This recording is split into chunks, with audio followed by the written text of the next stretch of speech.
ठीक होगा जी। आज हम अपना तीसरा सेशन स्टार्ट करेंगे ISTQB ट्रेनिंग का।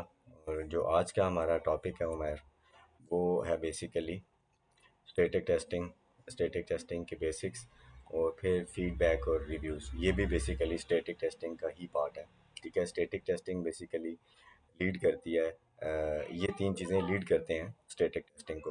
मीन दैट कि ये तीनों चीज़ें फीडबैक, रिव्यूज़ और जो प्रोसेस हैं, ये इसके अंदर होते हैं। ठीक है, फिर इसमें हम देखेंगे कि कौन कौन सी जो है स्टैटिक टाइप हैं ISTQB के मुताबिक, टेस्टिंग टाइप्स हैं जो हमें परफॉर्म करनी चाहिए। आगे अब रोड मैप में जो है हमारे पास डिज़ाइंस हैं, और फिर कुछ मज़ीद एक्टिविटीज़ हैं मॉनिटरिंग की और इस तरह की चीज़ें हैं, और लास्ट में हमारे पास टूल्स हैं। इससे पहले वाले जो दो चैप्टर अभी तक हमने ISTQB के ट्रेनिंग के कंप्लीट किए हैं, जिनमें पहले में हमने टेस्टिंग को बेसिक्स, प्रिंसिपल और उसकी कुछ एक्टिविटीज़ देखी हैं। दूसरे में हमने देखा है कि SDLC क्या होता है और SDLC में टेस्टिंग कैसे होती है, और फिर उसके हमने लेवल्स और उसकी टाइप्स देखी हैं। आज जो हमारा सेशन है वो प्योरली बेस करता है टेस्टिंग टाइप में, जो एक कैटेगरी है स्टैटिक टेस्टिंग की। ठीक है, इसको हम टेस्टिंग का मेथड भी कह सकते हैं, टेक्निक भी कह सकते हैं। ठीक है, तो आज जो हमारा मेन फोकस होगा वो यही होगा, और आज के सेशन में सिर्फ हम आज इतना ही कवर करेंगे। इतना कवर करने के बाद हम मिडल ऑफ द कोर्स या मिडल ऑफ द ट्रेनिंग आ जाएंगे। ठीक है, और फिर हम कल जो है इंशाल्लाह हमारे को मेरी कोशिश होगी कि हम डायनेमिक टेस्टिंग को कवर करें। ये जो नेक्स्ट पार्ट है, फोर्थ चैप्टर जो डायनेमिक, देन फिर मैनेजिंग और फिर एडवांस, जो थोड़ा सा टूलिंग का कंसेप्ट है ISTQB में, जो हल्का सा स्लाइटली हमने ISTQB की कोर्स कंटेंट के मुताबिक कवर करना है। अब चलते हैं हम स्टैटिक टेस्टिंग के जो होती क्या है। ठीक है, इसमें बेसिकली फंक्शनल एस्पेक्ट जो है वो, क्योंकि प्रोडक्ट डेवलप नहीं हुई होती है, तो जो हम उसका रिव्यूज़ कर रहे होते हैं या रिक्वायरमेंट को या डिज़ाइन को हम देख रहे होते हैं। ठीक है, इस टाइप की जितनी भी टेस्टिंग होती है ये स्टैटिक होती है, क्योंकि इसमें अभी आपके पास हैंड्स ऑन में उस तरह कोई चीज़ हैंडी ओवर नहीं हुई होती है, अभी डेवलप हो रही होती है, या रिक्वायरमेंट होती है, या डिज़ाइन के मॉकअप्स होते हैं। मॉकअप्स से मुराद जो है वो इमेज होते हैं। ठीक है, प्रोडक्ट के स्केच की फॉर्म में हो सकते हैं, मॉकअप्स की फॉर्म में हो सकते हैं, प्रोटोटाइप की एक फॉर्म होती है, PSD कहते हैं हम उसको। ठीक है, जिसमें फाइल इस तरीके से बनाई जाती है जिफ बेस, जिसमें वो एनिमेटेड होती है थोड़ी बहुत। ठीक है, लेकिन एक्चुअल प्रोडक्ट नहीं होती है, सिर्फ प्रोडक्ट का एक स्केलेटन होता है, एक फेस होता है कि प्रोडक्ट ऐसी होगी। तो static testing basically different activities को लीड करती है। ठीक है, और जो है इसमें कोड की एग्जीक्यूशन इन्वॉल्व नहीं होती, जैसे कि मैंने पहले भी आपको बताया कि रिक्वायरमेंट और डिज़ाइन प्रोस्पेक्ट की लेवल पे चीज़ें हो रही होती हैं। ठीक है, और उसमें जो है डिफेक्ट्स को अर्ली स्टेज पे फाइंड आउट करने के लिए जो एफर्ट है वो उसको पुट पुट आउट किया जा रहा होता है, ताकि हम अर्ली फेज पे डिफेक्ट्स जो हैं प्रोडक्ट के वो निकाल सकें। ठीक है, और अब जो ISTQB का सिलेबस है उसके मुताबिक इसमें हमने स्टैटिक टेस्टिंग की इम्पोर्टेंस, इसकी एक इम्पॉर्टेंस जो कि अभी हमने 1 मिनट पहले डिस्कस की कि डिफेक्ट अर्ली स्टेज में निकल आते हैं, ये इसकी इम्पोर्टेंस है कि हम क्यों करते हैं।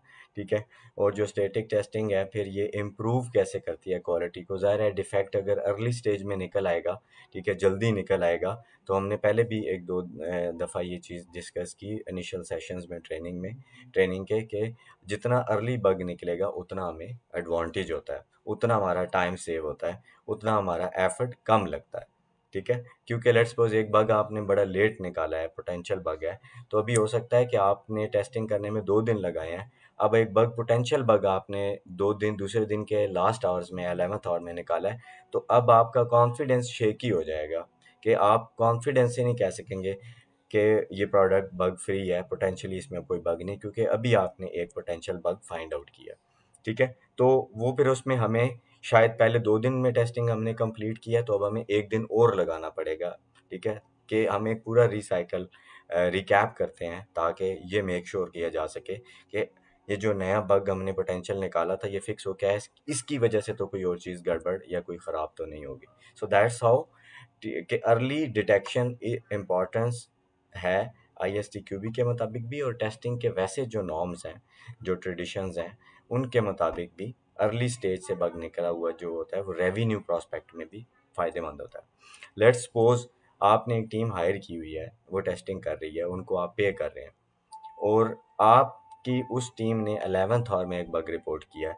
2 दिन का कॉन्ट्रैक्ट हमारा साइन हुआ हुआ था उनके साथ, या 2 वीक्स का था लेट्स सपोज। अब वो शेकी हैं, अब आप खुद भी शेकी हैं, आपने उनसे सर्विस लेनी है। आपने जब देखा कि यार 11th आवर में एक बग निकल आया है, तो इस प्रोडक्ट में और भी बग हो सकते हैं, ठीक है। तो हम उन्हें कहेंगे जी अच्छा ठीक है, आप 3 दिन और ले लें। तो 3 दिन और लेने का मकसद जो है, जब हम उसे एनालिसिस मोड प्रोस्पेक्ट में देखें, तो 3 days mean we are giving more time to them. पहली बात, प्रोजेक्ट की डेडलाइन चेंज हो जाएगी। दूसरी बात जो कि मेन इम्पॉर्टेंट है, ठीक है, कि आपको उन 3 डेज के लिए उन बंदों को शायद एक्स्ट्रा पेमेंट भी करनी पड़ेगी, क्योंकि वो आपको सर्विसेज दे रहे हैं। तीसरी चीज़ जो कि बहुत इंपॉर्टेंट है, वेंडर के सामने, जिस बंदे को आप सर्विसेज प्रोवाइड कर रहे हैं, या क्लाइंट के सामने, आपकी कंपनी का इमेज ख़राब होगा कि यार इनके पास जो टीम बैठी है ये ठीक टेस्टिंग नहीं कर रही है, या ये वीक हैं, या ये स्किल में लैग करते हैं, जिसकी वजह से इन्होंने इतना लेट एक पोटेंशियल बग जो है वो फाइंड आउट करके दिया, ठीक है। फिर हम एंड में डायनामिक और स्टैटिक की जो कन्वर कंपैरिजन है, थोड़ा सा उसको भी आज के हम टॉपिक में, आज के ट्रेनिंग सेशन में हम देखेंगे, ठीक है।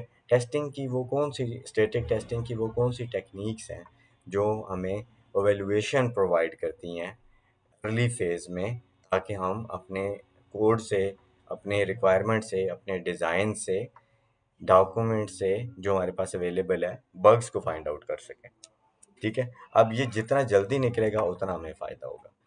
अब रिक्वायरमेंट डॉक्यूमेंट है, ठीक है। टेस्टिंग का ऑलवेज मैंने आपको कहा कि एक अपना प्रोस्पेक्ट होता है, एक अपना स्टांस होता है चीज़ को देखने का, परसीव करने का। एक रिक्वायरमेंट दी एक बंदे ने, डेवलपर ने उसको डेवलप करना है, लेकिन जो रिक्वायरमेंट देने वाला बंदा है उसने कहा जी कि यहाँ से यूज़र जर्नी स्टार्ट करे, ए नोड से डब्ल्यू पे जाए, ई पे जाए, आर पे जाए, टी पे जाए, वाई पे जाए। लेट्स सपोज ये एक एप्लीकेशन के फ्लो हैं डिफरेंट मॉड्यूल के हिसाब से। अब आप जब आप यूज़र जर्नी में देखेंगे, जब एप्लीकेशन बनेगी, तो हमने 7 मॉड्यूल काउंट किए, Q W E R T Y, let's suppose. ये मैंने जस्ट एक रैंडम जो है लेटर पिक कर लिए हैं, ठीक है। अब आप देखें कि क्यू ए का प्रॉस्पेक्ट क्या है, कि क्यू से वाई में जाना है, अगर हमने 7th मॉड्यूल है, तो शॉर्टेस्ट वे से जाना चाहिए। आप हो सकता है आपका डेवलपर है वो कहे जी नहीं जी हम ई आर टी वाई से होके आएंगे, ठीक है। तो हम, अब ये एक नेविगेशनल एस्पेक्ट है टेस्टिंग का जो हमने देखना है, और अभी इसको रिड्यूस करना है। ये एक टाइप का, सॉफ्ट टाइप का एक बग है, कि आपका नेविगेशनल यूजिबिलिटी लेवल का एक इशू है, कि एक मॉड्यूल पे या एक चीज़ पे पहुंचने के लिए आपको 6 to 7 क्लिक्स चाहिए। तो नॉर्मली 2 क्लिक अलाउ होते हैं, या 3, मैक्सिमम 3 कर लें, इससे ज़्यादा नहीं, किसी एक फ्लो को रीच आउट करने के लिए। अब आप जब भी एप्लीकेशन यूज़ करें, you must see this thing while using that application, कि आप कितने क्लिक करके किसी चीज़ की जो है एक्सेस लेते हैं, या कितनी देर में आप वहाँ पहुँचते हैं। अब आपने देखा होगा बहुत सारी ऐप्स के अंदर जो उनके मेन या इम्पोर्टेंट फीचर्स होते हैं, they have list down top of those, ठीक है। द रीज़न बिहाइंड, ये ज़्यादा यूज़ होने वाले हैं। अब मेन्यू से एक बंदा जाके एक्सेस करेगा, हम इसको फ्रंट पेज पे ही दे देते हैं, ठीक है। नेटफ्लिक्स की एग्जांपल लें, तो जो टॉप रेटेड मूवीज़ होती हैं, ठीक है, नेटफ्लिक्स के ऊपर वो टॉप फर्स्ट रो में आ रही होंगी। उस पूरे नेटफ्लिक्स के डेटाबेस में लाखों के हिसाब से मूवीज़ पड़ी हुई हैं, बट सारी मूवीज़ टॉप पे नज़र नहीं आ रही होती, ठीक है। सिर्फ वो टॉप पे नज़र आ रही होती हैं जो ट्रेंड कर रही होती हैं। इसी तरह ही ट्विटर के ट्रेंड्स को देखें, गूगल के ट्रेंड्स को देखें, याहू के ट्रेंड्स को देखें, they have more than may be 1000 news on their pages, but trends में सिर्फ वो चीज़ें आ रही हैं जो मोस्ट वॉच्ड हैं, या जो मोस्ट डिज़ायर्ड हैं लोगों को। तो इस तरह की चीज़ें हम अर्ली फेज़ पे अपनी एप्लीकेशन से भी निकालते हैं, एम्बिग्विटीज़ को दूर करते हैं। जैसे हमने पहले भी एक मिसाल डिस्कस की रिक्वायरमेंट की, कि मैं कहता हूँ कि मेरी एप्लीकेशन फास्ट हो, मैं कहता हूँ मेरी एप्लीकेशन में 2FA लगा हुआ हो, ठीक है। 2FA में जो पिन आनी है वो कितने डिजिट की होनी चाहिए, this is called the perfection, the fine tuning of requirement. 2FA तो हमने इम्प्लीमेंट कर दिया, लेकिन पिन कितनी डिजिट की होनी चाहिए, this is the next level of fining, fine tuning of the requirement, ठीक है। इस तरह करके रिक्वायरमेंट को हम एम्बिग्विटीज़ को दूर करते हैं, सिक्योरिटी को इन्हांस करते हैं। या कोई भी रिक्वायरमेंट जो हमारे पास है उसको मज़ीद इम्प्रूव करते हैं। ठीक है, सो रिक्वायरमेंट के एनालिसिस में जब भी स्टैटिक टेस्टिंग को हम यूज़ करेंगे तो हम ये वाले प्रॉस्पेक्ट देख रहे होते हैं बेसिकली। फिर डिज़ाइन में आ जाएं, डिज़ाइन में colour scheme, font size, alignments, इस तरह की चीज़ें। अब ये जो डिज़ाइन इस स्लाइड का मैंने अभी आपके सामने खोला हुआ है, लेट्स सपोज इमेजिन इट कि मैं ये टेक्स्ट उठा के राइट साइड पे ले जाऊं, ठीक है, विजिबल हो जाएगा लेकिन रीडेबिलिटी डिस्टर्ब कर देगा, सही से रीड नहीं कर सकेंगे। जहां जहां पे ब्लैक कलर ब्लैक के साथ ओवरलैप करेगा वहां पे we can not view clearly things. So ये डिजाइन प्रोस्पेक्ट है कि चीज को इस तरीके से प्योरीफाइन वे में अलाइन किया जाए, अच्छे तरीके से उसको प्लेस किया जाए, अलाइनमेंट दी जाए। अब आप देखें इसमें स्लाइड के ऊपर टाइटल और जो नीचे टेक्स्ट है और जो नीचे बुलेट्स हैं ये लेफ्ट अलाइंड है। मैं इनको पेज पे लेफ्ट अलाइन ना करूं तब भी नज़र आ जाती, लेकिन द ब्यूटी, द परफेक्शन जब मुझे लेनी थी डिज़ाइन में इस स्लाइड को बनाते हुए, तो I need to make this thing in mind clear कि जब मैं किसी को प्रेजेंट करूं तो इजी टू रीड हो, इजी टू विजुलाइज हो। So these are the prospect when we are checking the design of any application. उसमें भी हम यही प्रोस्पेक्ट देखते हैं। लॉगिन का बटन कहाँ रखना है, लॉग आउट की फंक्शनैलिटी कहाँ रखनी है, अच्छा कौन सी चीज़ किधर प्लेस करनी है, कौन सी चीज़ थंबनेल में दिखानी है, कौन सी चीज़ टेक्सचुअल फॉर्म में दिखानी है। May B you heard the news when ever Microsoft launch the window 8, at that time it was a very big design flaw in their window। अब पता नहीं you are well aware from that और not. The flaw was कि log out का button नहीं था initially, ठीक है। So they they face lot of problem. Window तो दे दी उन्होंने, लेकिन फिर उन्होंने इमीडिएट बेसिस पे उस विंडो की एक पैच निकाला विद इन यू कैन से शॉर्ट और टाइम स्पेन, क्योंकि उनका एक ब्रांड है, एक इमेज है, ठीक है। इसी तरह और बहुत सारे एग्जांपल्स हैं डिज़ाइन फ्लॉज के, ठीक है, जो अब आप इसको सर्च आउट करेंगे, मोर डिग डाउन करेंगे तो you will see those on the internet very easily, ठीक है। डिज़ाइन की जो स्पेसिफिकेशन है वो इस तरह की होनी चाहिए कि लेट्स सपोज पाकिस्तान में जो नॉर्मली एवरेज हाइट है मेल की वो 5 से अबव है, ठीक है। लेकिन आप कुछ कंट्रीज ऐसे भी हैं जिनमें मेल्स की जो हाइट है that is lesser than 5 feet. अब वहाँ पे अगर घर का या किसी जगह का एंट्रेंस जो डोर है वो अगर 5 फीट से थोड़ा सा ऊपर लगा दिया जाए तो that will work easily, but in Pakistan you can not place that. 7 feet के ऊपर ही दरवाज़ा क्यों लगता है आपका normal, there is a reason behind, ठीक है। 10 फीट के ऊपर ही वॉल क्यों कंस्ट्रक्ट होती है, there is a reason behind. ये डिज़ाइन प्रोस्पेक्ट होता है किसी भी मॉड्यूल का, चाहे वो किसी भी एप्लीकेशन से सॉफ्टवेयर से बिलोंग करता हो, ठीक है, चाहे कहीं से भी किसी भी यू कैन से के डेली लाइफ रूटीन से वो चीज़ बिलोंग करती हो, ठीक है।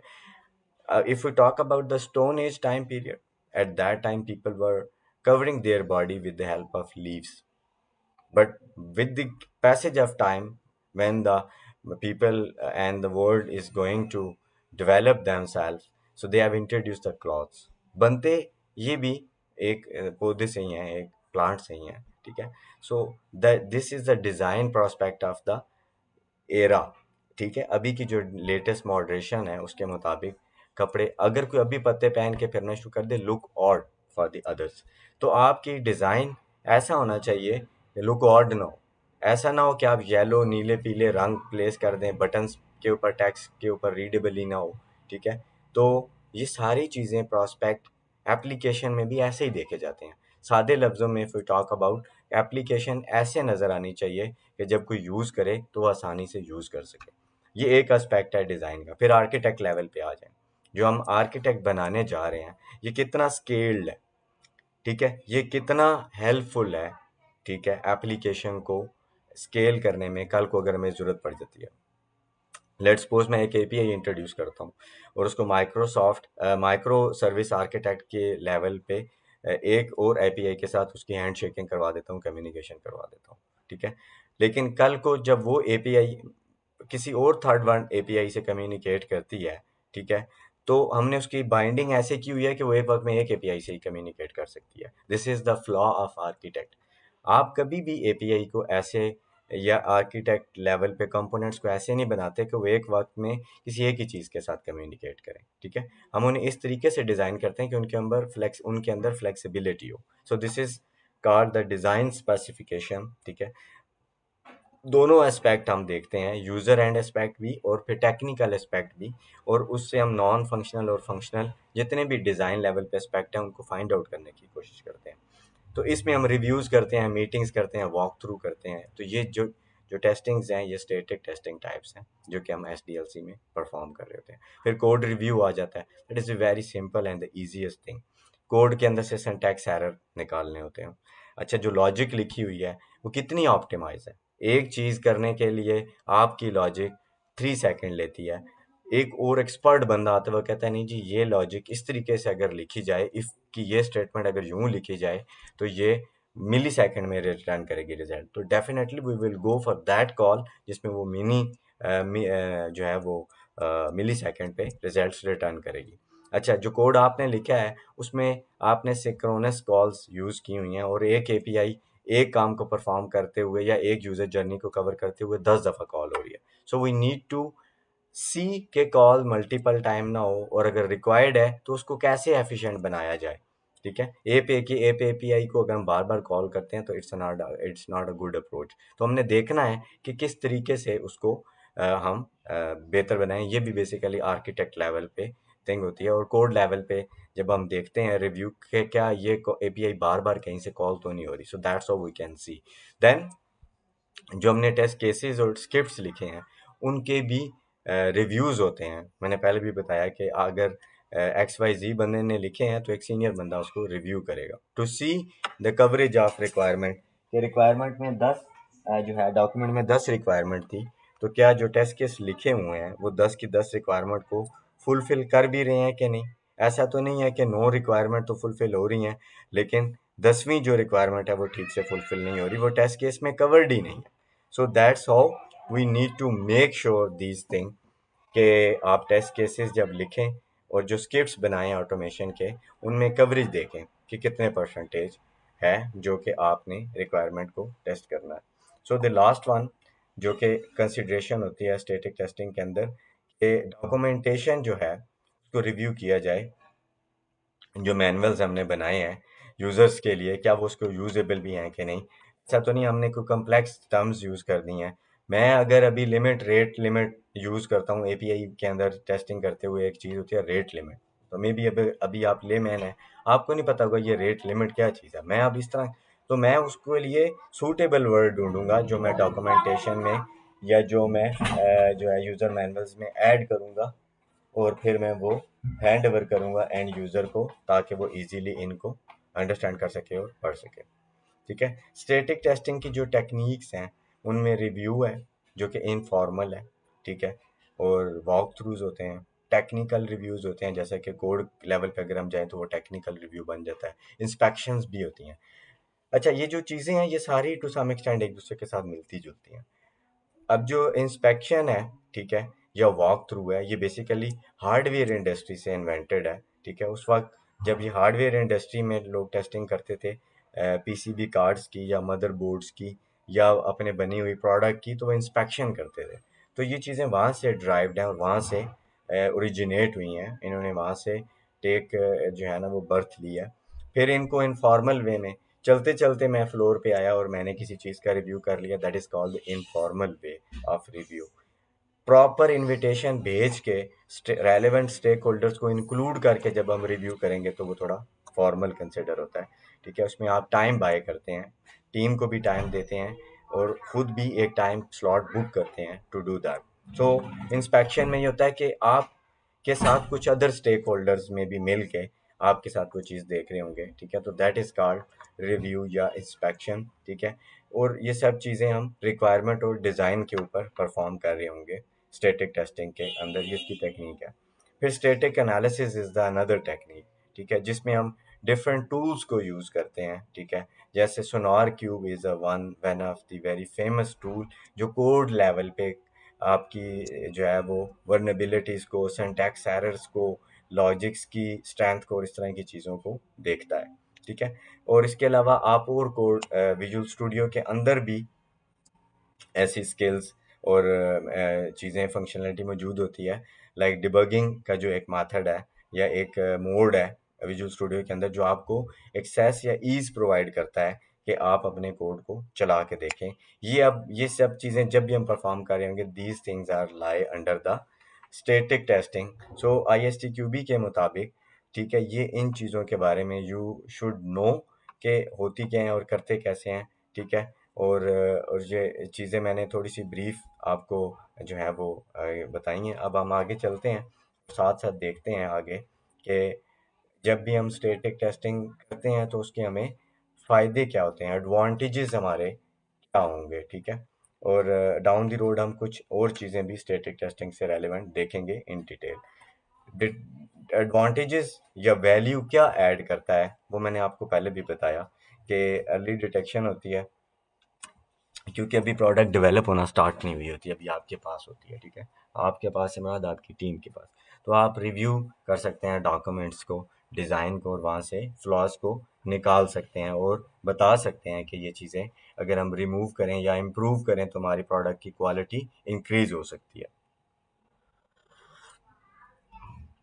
डेफिनेटली अगर अर्ली स्टेज में कोई चीज़ फाइंड आउट करेंगे तो कॉस्ट रिडक्शन होगी। मैंने पहले भी आपको एक बड़ी डिटेल और एक सिंपल एग्जांपल दी कि अगर आप एक टीम के साथ काम कर रहे हैं और वो लेट आवर्स में या 11th आवर्स में आपको चीज़ें पॉइंट आउट करती है, तो इट वुड पॉसिबल कि आपकी जो डेडलाइन है उस प्रोजेक्ट की या उस प्रोडक्ट की टेस्टिंग की, ठीक है, वो इंक्रीज भी हो सकती है और नुकसान भी हो सकता है। कैसे, वो मैंने एस्पेक्ट आपको पहले ही एक्सप्लेन किया। कम्युनिकेशन को इम्प्रूव कर देता है। अब एक चीज़ सडनली बन के सामने आ जाए आपके, आपको उसका जो है वो टाइम ना दिया जाए, पता ना हो सही से, ठीक है, तो उसमें कम्युनिकेशन ब्रेक होती है, ब्रोकन हो सकती है। कैसे, ठीक है, कि आप अब जब इशू फाइंड आउट करके भेजेंगे तो हो सकता है XYZ की अंडरस्टैंडिंग ही डिफरेंट हो उस चीज़ को लेके। उस वक्त फिर एक डिबेट छिड़ जाती है डेव के साथ, प्रोडक्ट के साथ, कि नहीं ये चीज़ QA के प्रोस्पेक्ट में ऐसी है, ऐसी होनी चाहिए, ठीक है। तो यही डिस्कशन अगर हम स्टार्ट में कर लें तो कम्युनिकेशन इम्प्रूव हो जाती है और stakeholder well on time onboarded होते हैं उस चीज़ के लिए जो आप बनाने जा रहे हैं या जो बनने जा रही है। कैसे बनने जा रही है वो इस इन मीटिंग्स में हम डिस्कशन करते हैं ताकि सबको पता लग जाए कि what we are going to build. And this is the this is the advantage of the static testing which we can achieve with the help of reviews, walkthroughs, inspection on the requirement and design and at the code level, ठीक है। और easily we can align ourselves with the project goals. So the another thing, इससे defect prevent हो जाते हैं। यहाँ पे था कि अर्ली डिटेक्शन होती है, प्रिवेंट हो जाते हैं। प्रिवेंशन की भी मैंने आपको मिसाल दी कि एम्बिग्विटीज़ जो होती हैं, लेट्स सपोज हमने जो एग्जांपल डिस्कस की 2FA की, कि 2FA इम्प्लीमेंट करना है एक एप्लीकेशन के अंदर, कैसे इम्प्लीमेंट करना है, किस फ्लो पे इम्प्लीमेंट करना है, किस एक्शन पे कॉल होना चाहिए 2FA। अच्छा, 2FA कॉल हो गया, इसका फ्लो क्या होना चाहिए, क्या मोबाइल पे पेन जानी चाहिए, क्या ईमेल पे जानी चाहिए। अच्छा, एक दफ़ा ईमेल चली गई है, let's suppose you have send email code on the email, so second email when we need to send, अच्छा क्या वो जो कोड पड़ा हुआ है वो एक्सपायर नहीं होना चाहिए, एक्सपायर होना चाहिए। ये सिक्योरिटी ब्रीच होता है अगर आप एक कोड सेंड करते हैं और एक लॉन्ग टाइम पीरियड के लिए वो कोड पड़ा रहता है, एक्सपायर नहीं होता, ठीक है। तो ये चीज़ सिक्योरिटी प्रोस्पेक्ट में लूप होल होती है। So we need to keep eyes on all these thing in debate, in discussion, while we are doing the reviews session on the requirement, कि ये चीज़ यूं एलिसिटेट की जा सकती है, ठीक है। तो ये सब चीज़ें मैटर करती हैं फिर आपकी क्वालिटी को इंक्रीज करने में, इंक्रीज द प्रोडक्ट क्वालिटी, ठीक है। डेफिनेटली जब हम ये काम करेंगे तो आपकी जो प्रोडक्ट की क्वालिटी है वो इम्प्रूव होगी। ये सारी प्रैक्टिसेस फॉलो करने से कम्युनिकेशन इम्प्रूव होगी, well in time stakeholder on board हो जाएंगे। हो सकता है कोई डिसीजन जो बेहतरी ला सकता है मज़ीद रिक्वायरमेंट के अंदर, वो हम अर्ली डिस्कशन जब करें तो वो हो जाए, जिसकी वजह से रिक्वायरमेंट की जो प्रोडक्ट की जो क्वालिटी है ओवरऑल वो इम्प्रूव हो जाती है। देन एनहांस प्रोसेस एफिशिएंसी, जब ये सारे काम हम कर रहे होते हैं स्टैटिक टेस्टिंग के, तो static testing can be done early and in parallel with the development activities. So अगर हम ये काम भी साथ कर लेते हैं तो मज़ीद जो है हमारा इम्प्रूवमेंट का जो रूम है वो फिल हो जाता है, और जो हमारा प्रोसेस होता है वो इम्प्रूव होता जाता है, और जो फीडबैक है या जो फीडबैक के लूप होल्स हैं वो सारे एलिमिनेट होते जाते हैं। ठीक है। लास्ट में मैंने एक एग्जांपल कोट की हुई है, जो कि मैंने पहले ही आपको रिक्वायरमेंट की एग्जांपल से एक्सप्लेन करके बताई है। ठीक है, दो तीन डिफरेंट एग्जांपल से। एक हमने रिक्वायरमेंट स्पीड वाली डिस्कस की थी, एक आज हमने 2FA वाली डिस्कस की है। So these are the things which will help us to improve and you can say quality of product and the things when we are doing the project in our company. Static testing and dynamic testing, ये जो है static testing की हमने पहले भी discussion की। Dynamic testing जो है ये डायरेक्टली डील करती है फंक्शनैलिटी के साथ। ठीक है, लेट्स सपोज कि अगर डायनामिक टेस्टिंग में हम देखें लॉगिन फॉर्म है हमारे पास, तो उसमें अगर हम वैलिड क्रेडेंशियल्स देंगे तो क्या होगा, और अगर इनवैलिड देंगे तो रिजेक्शन होगी। तो इस प्रोसेस को या इस चीज़ को जब हम एग्जीक्यूट करते हैं, ठीक है, या टेस्ट करते हैं, तो ये डायनामिक टेस्टिंग की एग्जांपल होती है, जिसमें हम कोड लेवल पे या बनी हुई चीज़ को एग्जीक्यूट करते हैं। ठीक है, फंक्शनल एस्पेक्ट को चेक करने के लिए, या यू कैन से कि हम अपने लिखे हुए एल्गोरिदम को चेक करना चाहते हैं। तो इस तरह की जब टेस्टिंग होती है जो फंक्शनैलिटी के साथ डील करती है और जहाँ पे हम फंक्शनल पार्ट को टेस्ट करते हैं, उसको हम डायनामिक टेस्टिंग कहते हैं। अब इनमें की डिफरेंस क्या है? जो स्टैटिक टेस्टिंग है वो फोकस करती है क्वालिटी ऑफ डॉक्यूमेंटेशन, कोड्स के ऊपर। ठीक है, रनिंग द सॉफ्टवेयर, जो कि सॉफ्टवेयर को रन करते हैं बाद में या रन करने के लिए बनाए जाते हैं। जो डायनामिक टेस्टिंग है, ठीक है, वो क्या करती है कि वो आपकी जो functionality according to the requirement होती है, ठीक है, उसको इम्प्रूव करती है, उसकी क्वालिटी को मेक श्योर करती है कि जो कोड लिखा हुआ है वो लॉजिक फुलफिल कर रहा है रिक्वायरमेंट को कि नहीं। सो दैट्स हाउ ये चीज़ें जो है हम स्टैटिक टेस्टिंग और डायनामिक टेस्टिंग परफॉर्म करते हैं जब हम डिफरेंट टाइप ऑफ प्रोजेक्ट कर रहे होते हैं in the company, yeah, in our different, you can say, style या in different modes में। ये मैंने just for the sake of your help, ये इसका मैंने comparison static versus dynamic from different prospect या डिफरेंट एस्पेक्ट। ठीक है, ये किस टाइम पे होती है, कर कौन रहा होता है, ठीक है, आर्टिफैक्ट्स कौन से इन्वॉल्व होते हैं, टेक्निक्स कौन सी लगती हैं, कैसे होती है, कॉस्ट एफिशिएंट इनमें से कौन सी है, एक एक दोनों की मैंने एग्जांपल की further just for the sake of your ease and your understanding यहाँ पे मैप कर दी है। ठीक है, you will go through this slide and I will hand it over slides to you and you will get back to me with your question इन दोनों के ऊपर अगर कोई है तो। अब हम आगे चलते हैं कि ये जो स्टैटिक टेस्टिंग है, ठीक है, ये परफॉर्म कैसे होते हैं, और फीडबैक और जो रिव्यू प्रोसेस है, ठीक है, ये क्या चीज़ होती है स्टैटिक टेस्टिंग के अंदर, और इससे हम कैसे जो है वो बेनिफिट हासिल कर सकते हैं। तो जो फीडबैक ऑलवेज जो है ये ब्लेसिंग होती है।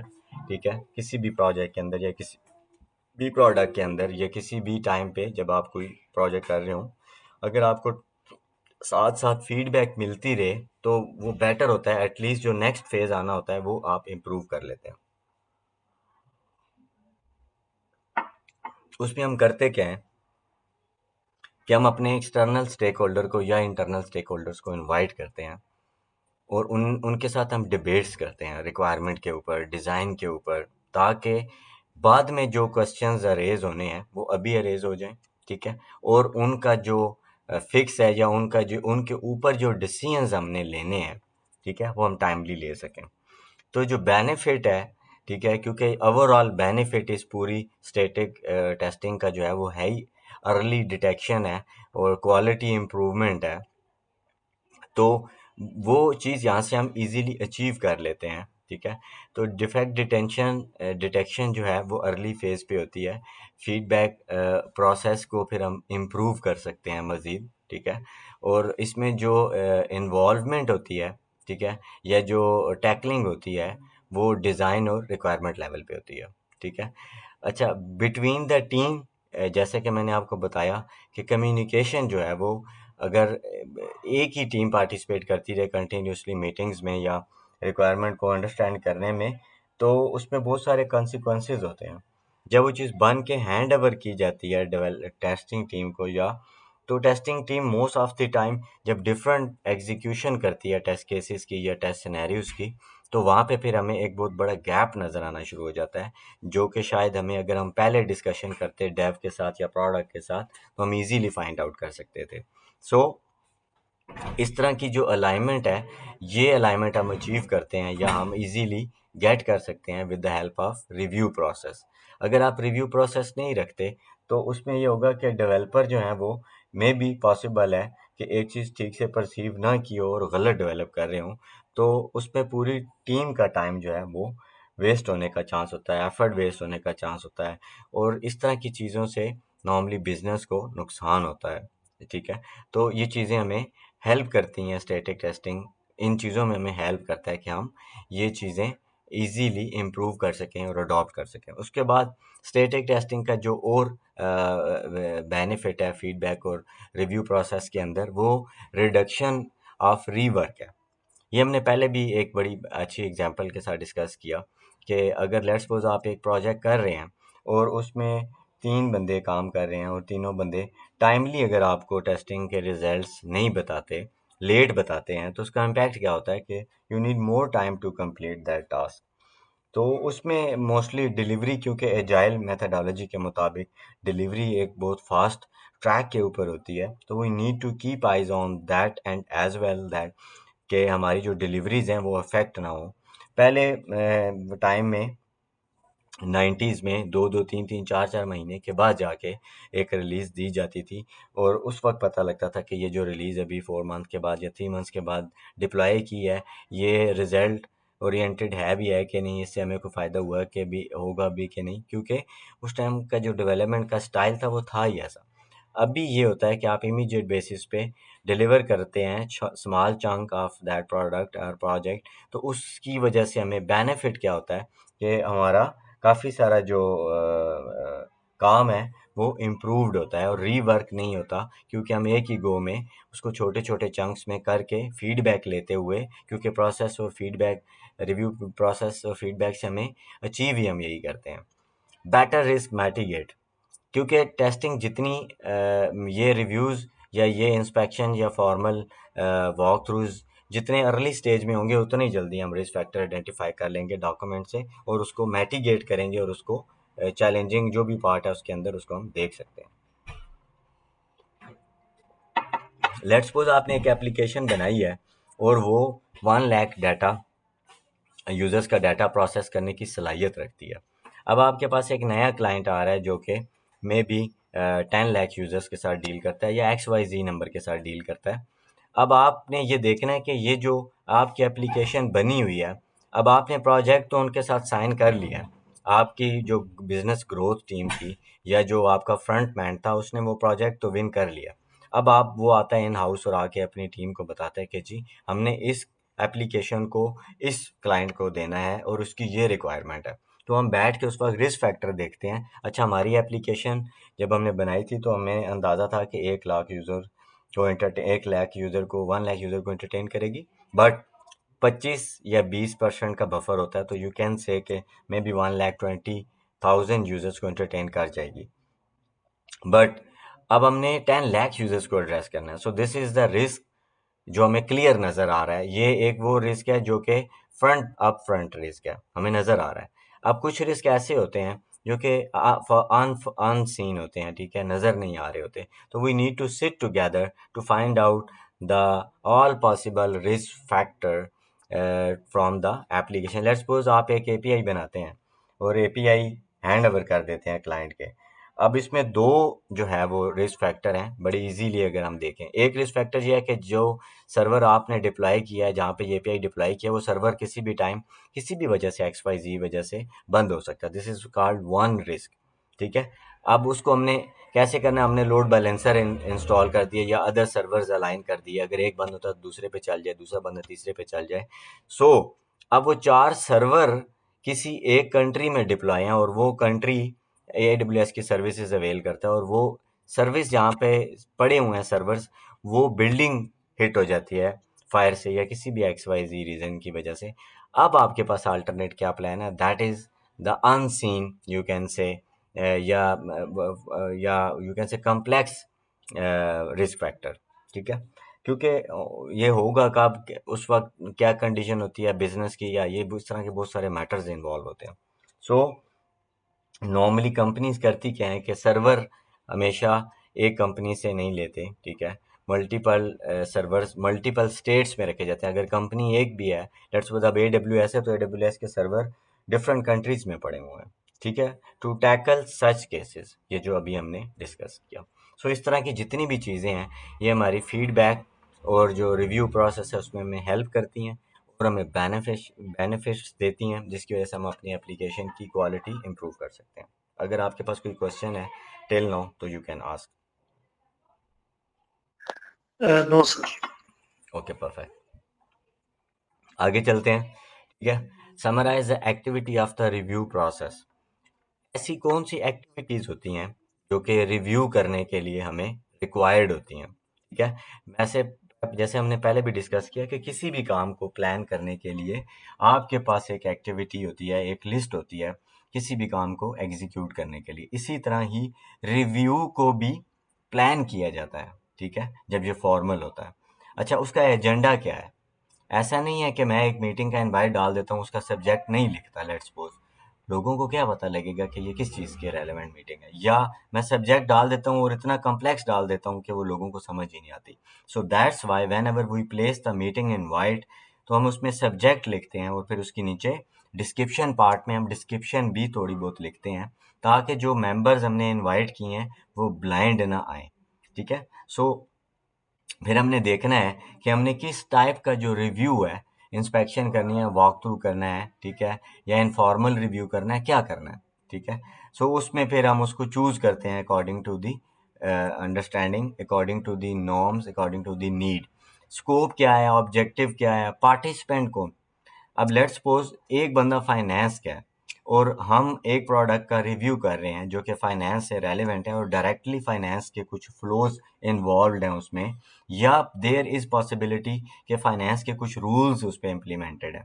तो इट्स अ गुड अप्रोच कि इस तरह के केस में हम उस स्टेक होल्डर को भी इन्वाइट कर लें, ऑल्दो उसका क्यूए या डेव या प्रोडक्ट टीम से कोई लेना देना नहीं है, he is from finance team. ठीक है। But he can help us. So we need to make sure कि आपको अपने स्टेक होल्डर्स क्लियर हों कि इस मीटिंग जो आप करने जा रहे हैं इसमें प्रोडक्ट का बनना चाहिए, डिज़ाइन का बनना चाहिए, आर्किटेक्ट चाहिए, अच्छा पीएम चाहिए, कौन कौन चाहिए। ऐसा नहीं है कि हम किसी बंदे को बिला वजह विदाउट नीड इनविटेशन भेज के उसको मीटिंग में ऐड कर लेंगे। कंपनीज में इन चीज़ों के ऊपर चेक एंड बैलेंस होता है। ठीक है। क्योंकि हर बंदे का टाइम एजाइल के मुताबिक बाउंड होता है, लिमिटेड होता है। हर बंदे ने कुछ ना कुछ रिस्पॉन्सिबिलिटी ओन की होती है एजाइल के मुताबिक टीम के अंदर, जिसको उसने फुलफिल करना होता है। अच्छा, फिर उसके बाद एंट्री और एग्जिट क्राइटेरिया। किसी भी चीज़ को स्टार्ट और एंड करने का एक मैकेनिज्म होता है। लेट्स सपोज मैं कहता हूँ कि जी सोलर बिजली मेरे घर में मुझे रिक्वायर्ड है। ठीक है। So I have to install solar plates first, then I will able to you can say get the solar energy in my house. तो ये इसका एंट्री पॉइंट है कि एंटर होने के लिए पहले मुझे I need to buy solar plates. Same goes for the software industry. Whenever we want to start anything, there is a entry point। किसी किसी एंट्री पॉइंट पे रिसोर्स, ह्यूमन रिसोर्स की ज़रूरत होगी। किसी टाइम किसी एंट्री पॉइंट पे में भी हमें किसी सर्वर की ज़रूरत होगी। किसी टाइम पे किसी पॉइंट पे में भी एज अ रिक्वायरमेंट हमें डेवलपर्स की ज़रूरत होगी। तो इस तरह के जितने भी रिक्वायरमेंट हैं we need to clear first those before starting our reviews on thing. Kick off meeting. ये ऑप्शनल होता है, ठीक है। अगर आपने फॉर्मल रिव्यू करना है तो then you can send the invite and ask your participant to join you for do the analysis and do the review of that thing which you really want to do, but it's not the mandatory thing. So you can ask your stakeholder, maybe you can gather somewhere for 5 minutes and quickly do the review of that product easily. So preparation, if you are going to organize any formal meeting or informal maybe, so you need to prepare with your data. Maybe you need, maybe someone asks, can you please run the flow once from front of us? So in that case you need the credential, maybe the login credential, maybe you need some test data to execute and perform, or to showcase that thing in front of them. So that's how it's important that you need to do preparation. And if you talk about in a daily life routine, like we are visiting office on daily basis, so we do some prep before leaving the house for offices, like dress up, breakfast, do some work which I really want to make at that time. So this is the preparation in the daily life routine, and same goes for the you can say the software industry as well. If you talk about the any meeting on site, in that case you maybe need a one LCD there, from which you can connect your laptop to present the presentation and stuff to all the people who are your audience. And maybe you need some notepad, pencil on the table for each member who are going to join you for the meeting. So because no one maybe maybe there is a possibility not all the guys carrying the laptop with them. So इस तरह की जितनी भी चीजें हैं, we need to capture those during the preparation as well. So then moving forward, review meeting. During the meeting review discuss, reviewers discuss, identify the defects. अच्छा, मैं कहता हूँ कि जी ये चीज़ ऐसे चलेगी, and someone ask, no mister Kleem, this is not the right way to follow the as a user journey, because it's involved maybe more navigation and more complexity in running the app. So maybe he can quote some suggestion as well, if we will change this flow in this way, so it will work better for us. So we are also checking the design aspect. Okay, let's suppose the beauty of the image which we have placed inside the application, and see those are opening properly, not blurry, the text alignment, the color scheme, the CSS loading, and the one thing is very important in the review session we need to discuss, that the cross platform of that thing, we should need to know that where we are going to deploy that application in the Mac machines, Mac server, OS server, Linux server, which are the devices which our end user are using right now, the Android and the Chrome. Let's suppose if I really want to launch any application in USA, so I must focus on the iOS devices more comparatively to Android, because more than 60% percentage of people using Apple devices and iOS devices in USA comparatively to the other states. So it's a big count. So if you have developed one application which is only running on the Android side, so maybe this is the losing state, losing point for your product and for your business.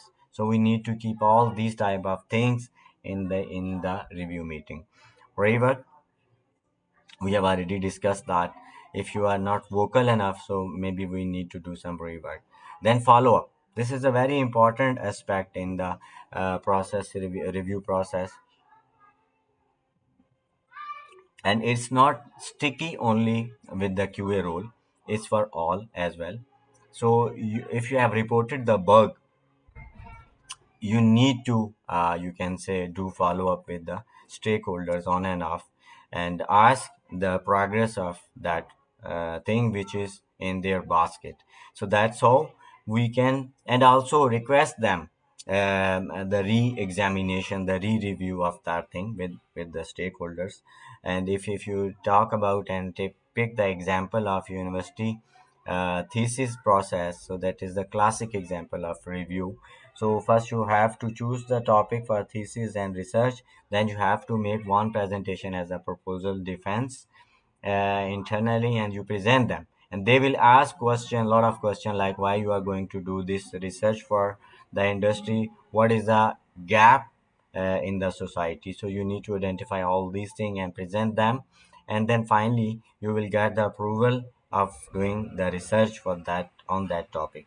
If they have question, maybe they will reject your proposal and ask come again with some another you can say the proposal, and maybe they will put some feedback for you to incorporate that. So that's how they will ask, the university will ask again and again from your supervisors that okay, student ABC is done with their proposal or not. So because they need to organize and inform the other teachers of that department from which the person belonging for the review of his proposal defense presentation session. So that's how things are going on, and we need to keep eyes on all the things and see the things in the follow up as well. So if we talk about the closure, once all the issue have been addressed, so the review considers completed. So when we have going to close this, so we have to compile the review document in which we have list down meeting minutes of meeting. So that's how you can conclude things and present the review document to them and do follow up on those things which we have discussed and find out during the review session. So then the responsibilities are assigned to the principal role when performing the review. This is a very important aspect, although we are not formally following these things in the industry. So there is a very less chance that maybe one or two question will come from this section, but there is a very less chance because this is a very, you can say, the weak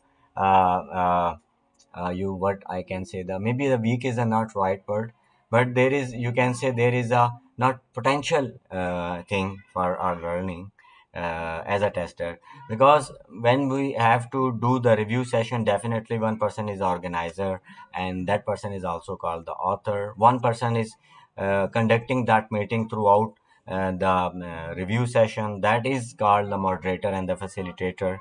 So and the people who are contributing and participating in that meeting, that those are called the reviewer, and one person may be putting your meeting on recording, so that person is called the scriber, recorder person as well.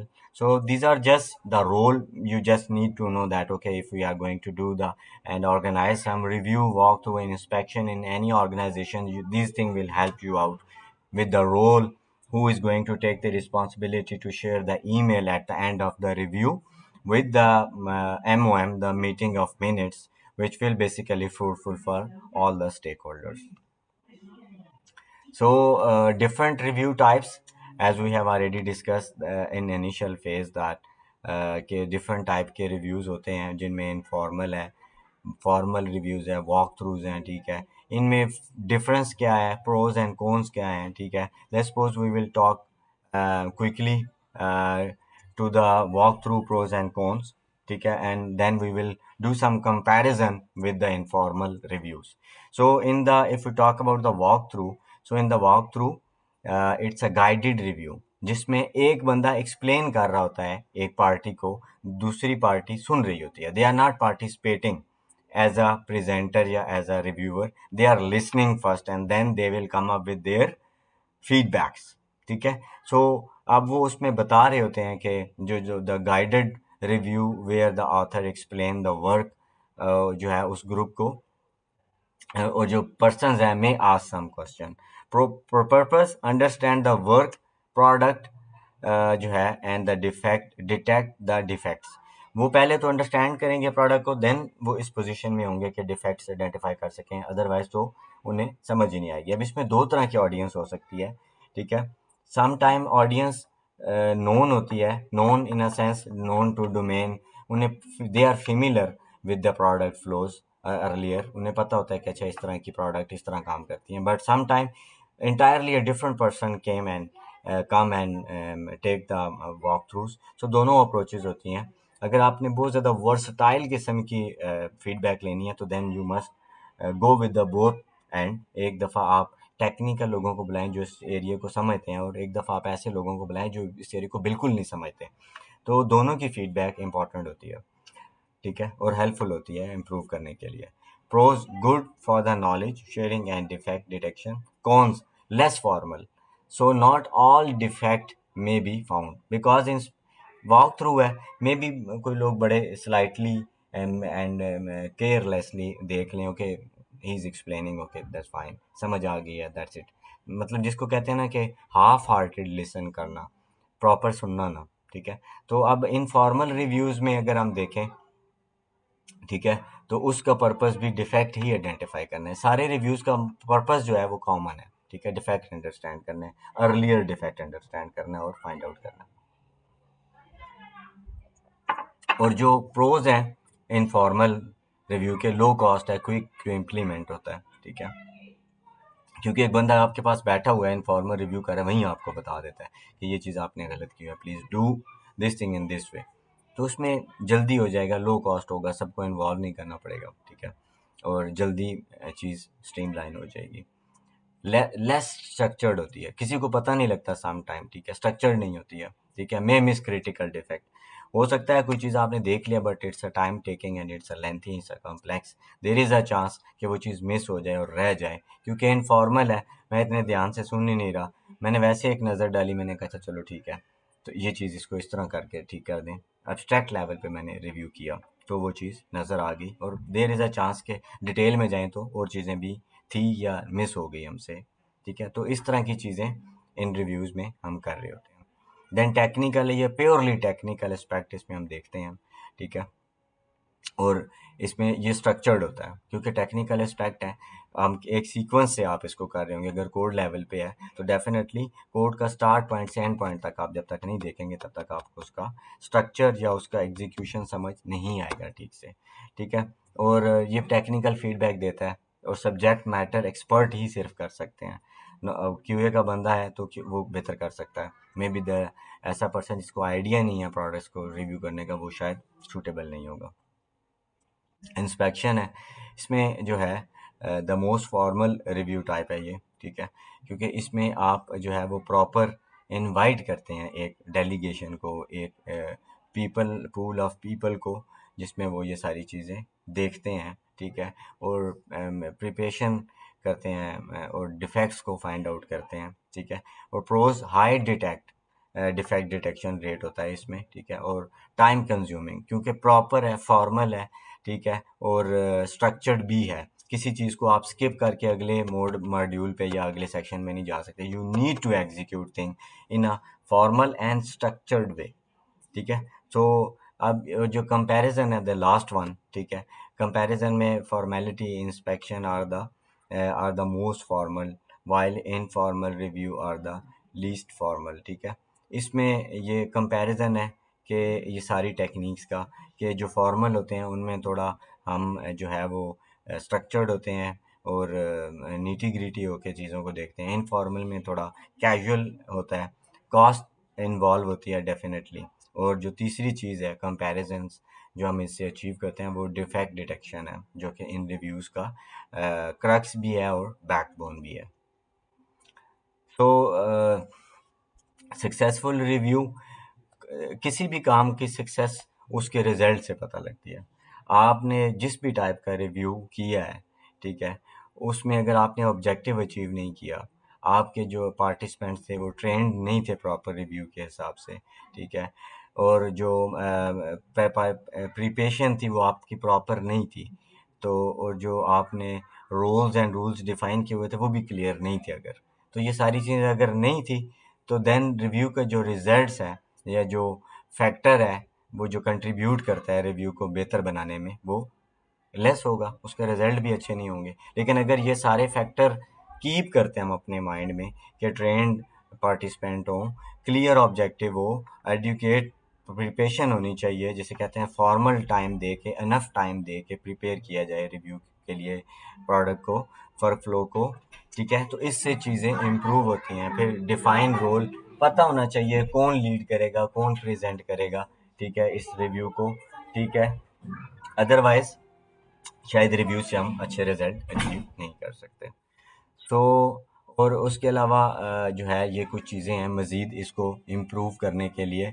अगर कोई चीज़ निकल आती है defect, as a defect, तो उसमें criticism positive होना चाहिए, negative नहीं। ये नहीं है अगर एक चीज़ निकल आई है तो वहाँ पे ब्लेम गेम शुरू कर दें आप कि ये आपकी वजह से हुआ है या ये एक्स वाई जी की वजह से हुआ है। नॉर्मली क्यूए और डेव के दरमियान ये डिबेट रहती है और बैटल ग्राउंड रहता है कि वो लड़ते रहते हैं एक दूसरे के साथ कि ये तुम आप लोगों ने पहले नहीं बताया, या डेव कहती है कि जी ये क्यूए ने बहुत लेट पॉइंट आउट किया है, ठीक है।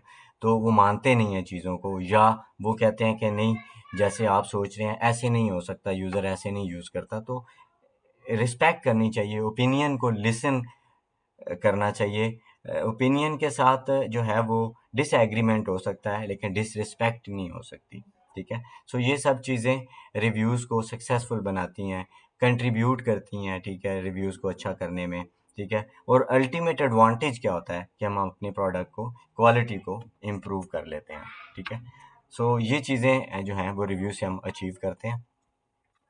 आज का सेशन इतना ही है। इफ़ यू आर ओपन तो may be we can move for the fourth chapter start, ठीक है। और अगर आप कहते हैं तो फिर इसको यहीं पे वाइंड अप करते हैं आज के लिए।